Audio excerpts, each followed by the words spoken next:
انفاق فی سبیل اللہ کے عنوان سے کچھ باتیں عرض کرنا چاہتا ہوں۔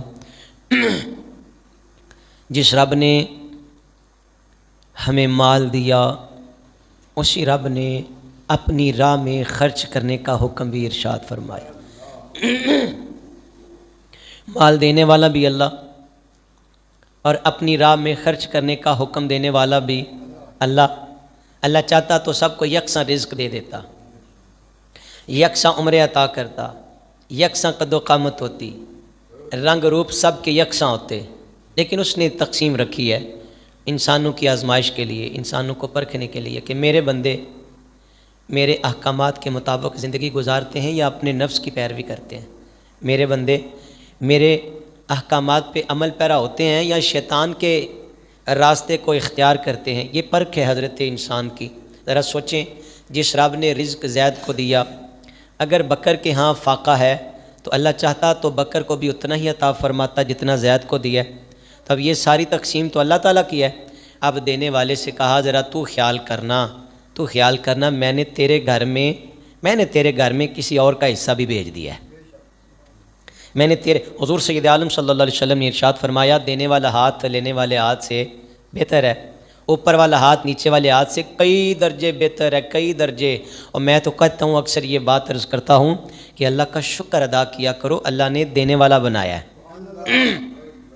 اس کی راہ میں خیرات کر کے، خرچ کر کے، صدقہ، زکوٰۃ، عشر، جو بھی اللہ نے آپ کو توفیق بخشی ہے اس کی راہ میں بانٹ کرنا، پھر شکر ادا کیا کرو۔ پہلے شکر ادا کیا کرو، یا اللہ تیرا شکر ہے تو نے دینے والا بنایا، پھر شکر ادا کیا کرو، یا اللہ تیرا شکر ہے تو نے مانگنے والا نہیں بنایا۔ وہ اگر مانگنے والوں کے کھاتے میں آ جاتے، بھائی پہلے تو مجھے یہ ذرا غور و فکر کر کے تدبر کر کے ذرا بتانا، کسی بندے کے بس میں تھا، کسی کے اختیار میں تھا کہ وہ خود کو جناب انسانوں کی فہرست میں شامل کرتا، انسانوں کی نسل میں پیدا ہوتا، چلو اللہ کا کرم ہوا، 18,000 مخلوقات میں سے اللہ نے جو اشرف مخلوق ہے اس میں ہمیں پیدا کیا، اللہ نے اس میں ہمیں پیدا کیا۔ اور پھر چلے اس سے آگے بھی بات لے کے چلتے ہیں۔ سید عالم علیہ السلام نے فرمایا ہر بچہ فطرت اسلام پہ پیدا ہوتا ہے، تو یہ بھی اللہ کا شکر ادا کیا کرے، اللہ نے مسلمانوں کے گھر میں پیدا کیا ہے۔ اچھا انسان تو بن گئے، اب اگر کسی کافر کے گھر میں پیدا ہوتے تو یقیناً کافروں کے راستے پہ چلتے۔ اب اگر کسی عیسائی یہودی کے گھر میں پیدا ہو، میں نے کہا اختیار کوئی نہیں ہے کسی کے پاس، آنے سے پہلے کہتا جناب میں نے فلاں کے گھر جانا ہے، میں نے فلاں کے، کسی کے پاس کوئی گارنٹی نہیں ہے، کسی کے پاس کوئی اختیار نہیں ہے۔ میں نے جناب مالدار کے ہاں پیدا ہونا ہے، میں نے جناب بادشاہ کے ہاں پیدا ہونا ہے، میں نے جناب ولی اللہ کے گھر میں، یہ اس کی عطا ہے، یہ اس کی دین ہے، جس کو جو چاہے جیسا چاہے پھل عطا فرمائے۔ میں نے کہا پہلی بات تو یہ اللہ نے انسانوں میں پیدا کیا، دوسری بات اللہ نے مسلمانوں کے گھر میں پیدا کیا، اور تیسری کتنی خوبصورت اور سونی بات ہے، سونے نبی کا امتی بنایا، خاتم النبیین صلی اللہ علیہ وسلم، سرکار دو عالم علیہ الصلوۃ والسلام کا۔ بھائیو اور میرے دوستوں، میرے بزرگوں، میری ماؤں بہنوں، بیٹیوں، اللہ کا ہم پہ بڑا ہی کرم ہے، بڑا ہی کرم ہے۔ اللہ نے ایمان والے لوگوں کی فہرست میں رکھا، حضور کے غلاموں میں پیدا کیا۔ اب بحیثیت مسلمان حضور سید عالم علیہ الصلوۃ والسلام کے غلام، اب ہمیں چاہیے جو قرآن نے کہا، جو حضور کے فرمان نے کہا اس پہ عمل کریں۔ اگر زکوٰۃ ہے تو یہ سارا سال نہیں دینی پڑتی، سال کے بعد، سال کے بولیں جی، سال کے، اور 2.5% ہے، 7.5 تولے سونا ہو یا 52.5 تولے چاندی ہو، اس پہ زکوٰۃ بنتی ہے۔ اور اگر دونوں ملا کے ایک کی قیمت کو پہنچ جائیں، مثال کے طور پہ 52.5 تولے چاندی کی قیمت کو پہنچ جائے، اتنی مقدار میں سونا ہے، سونے کی مقدار 7.5 تولے نہیں ہے۔ کچھ لوگ تو عموماً کہتے 60 تے نہ جائیے، 7 تولے بنا لئیے، وہ نہیں 7 تے رکھو تاکہ سانو زکوٰۃ نہ پوے۔ اللہ علم کی بھی توفیق دے اور اللہ عمل کی بھی توفیق دے،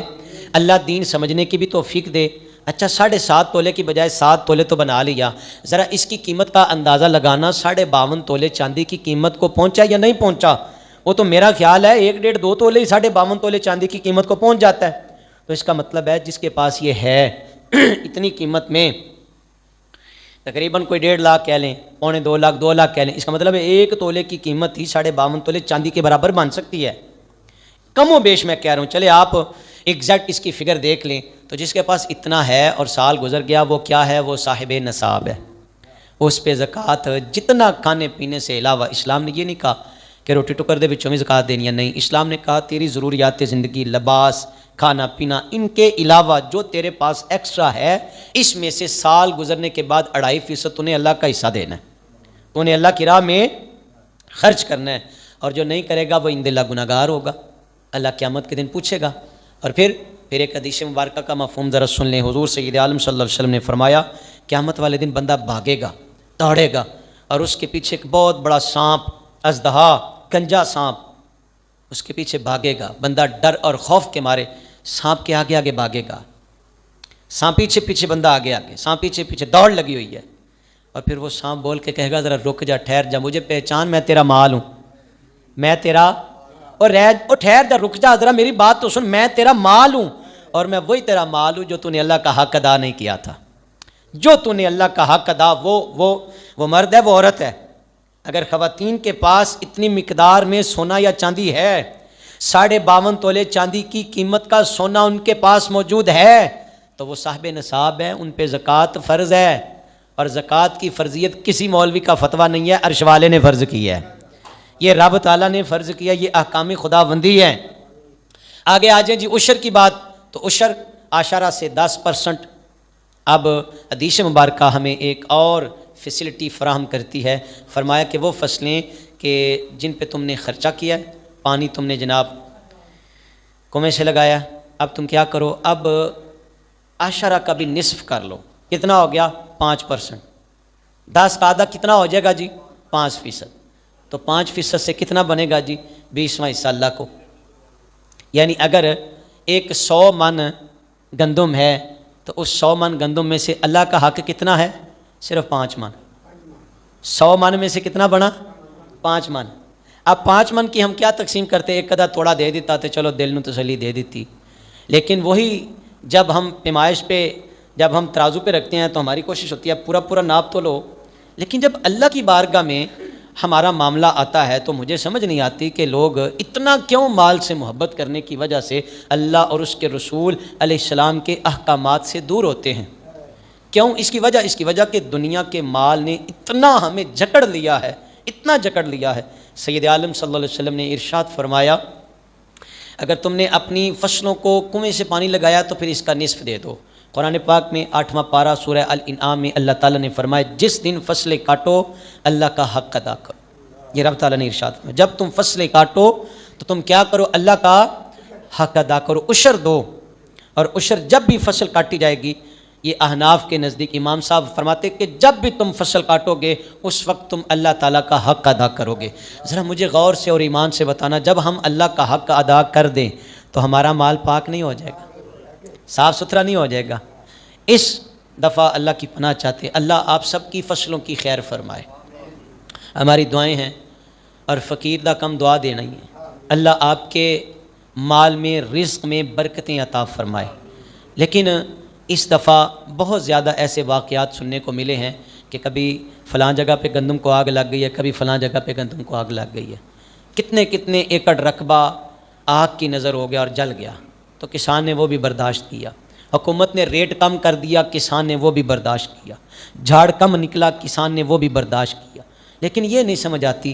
کہ 100 میں سے 5 من جب اللہ کی راہ میں دینے پڑتے ہیں تو پھر پتہ نہیں کہاں چلے جاتے ہیں،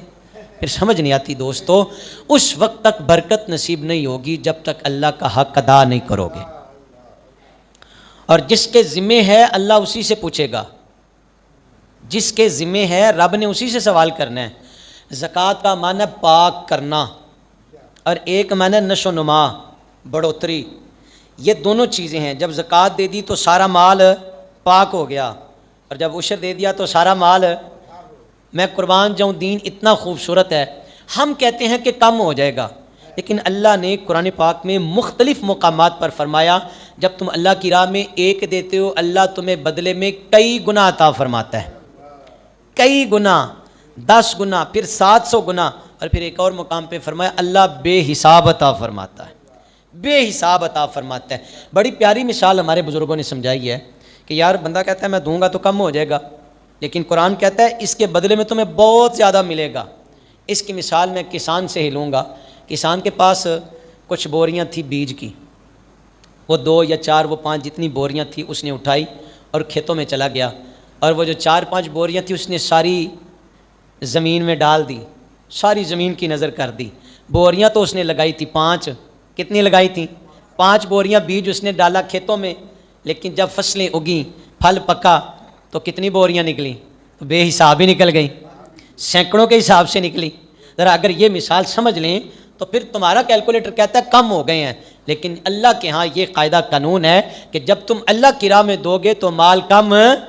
نہیں ہوگا۔ اللہ کی راہ میں دینے سے مال بڑھتا ہے، کم نہیں ہوتا۔